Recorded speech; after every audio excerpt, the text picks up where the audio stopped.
Hello students, बेटा आज हम फादर टू सन जो हमारी 5th पोएम है एलिजाबेथ जेनिंग द्वारा लिखी गई है, उसके हमारे लास्ट के 2 स्टैंजा रहते हैं, वो मैं आपको करवा देती हूँ। साइलेंस राउंड अस। पिता कहता है कि हम दोनों के चारों तरफ साइलेंस है, खामोशी है।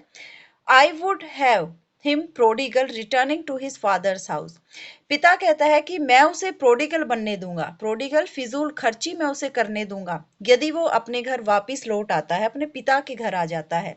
द होम ही न्यू, वो घर जिसे वो जानता है, जिसमें उसका बचपन बीता है, वो यदि वापस आ जाता है तो मैं उसकी जो इच्छाएं हैं वो सारी पूरी करूंगा और उसे फिजूल खर्ची भी करने दूंगा। Rather than see he make and move his world, इसके बजाय कि मैं उसे उसका नया संसार बसाने दूं। मैं नहीं चाहता कि वो ये घर छोड़कर चला जाए, वो घर जिसे वो बचपन से जानता है, और अपना एक नया संसार बना ले। इसकी बजाय मैं ये चाहता हूं कि वो अपने घर वापस लौट आए। जो वो चाहता है मैं उसे दूंगा, जो वो फिजूल खर्ची करना चाहता है मैं उसे करने दूंगा, बस शर्त ये है कि वो अपने घर लौट आए। I would forgive him too, मैं उसे हर गलती के लिए माफ भी कर दूंगा।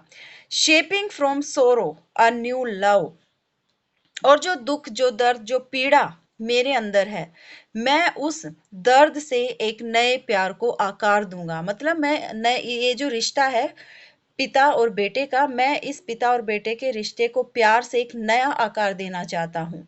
बस उसे अपने घर जो है वो वापिस लौट आए, बेटे को पिता कहता है। Last stanza. Father and son we both must live on the same globe and the same land, कि पिता और बेटे को कई जनरेशन से, कई पीढ़ियों से एक ही पृथ्वी पर, एक ही जमीन पर इकट्ठे रहना होता है, उन्हें रहना ही चाहिए। ही स्पीक्स, फादर बोलता है, I can not understand myself, कि मैं खुद ये बात नहीं समझ सकता। Why anger grows from grieve, कि जो मुझे दर्द है, जो पीड़ा मेरे अंदर है, उस दर्द से, उस पीड़ा से गुस्सा क्यों पनप जाता है। कि मैं पीड़ित हूं कि वो मेरे साथ बोलता नहीं है, या हम एक दूसरे के साथ अपनी फीलिंग शेयर नहीं करते, तो मुझे पीड़ा होती है। और उस पीड़ा से क्या पनपता है? गुस्सा पनपता है। मैं उसे डांटता हूं, मैं उस पर क्रोधित होता हूं। ऐसा क्यों होता है? We each put out an empty hand longing for something to forgive, कि हम दोनों के हाथ पूरी तरह से खाली है। Longing for something to forgive, और हम उन खाली हाथों को आगे बढ़ाना चाहते हैं इस इच्छा से कि हम एक दूसरे को माफ कर देंगे, और जो रिश्ता पिता और बेटे का बचपन में था वही रिश्ता अब भी पनप पाएगा।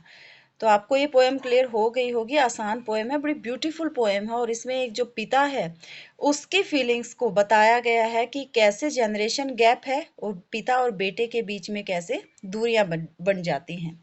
तो इसका जो फर्स्ट और सेकंड स्टेंजा है वो आप इससे पहले जो मैंने वीडियो भेजी थी आप उसमें देख सकते हैं। I hope you got this poem. Okay बेटा, बाय।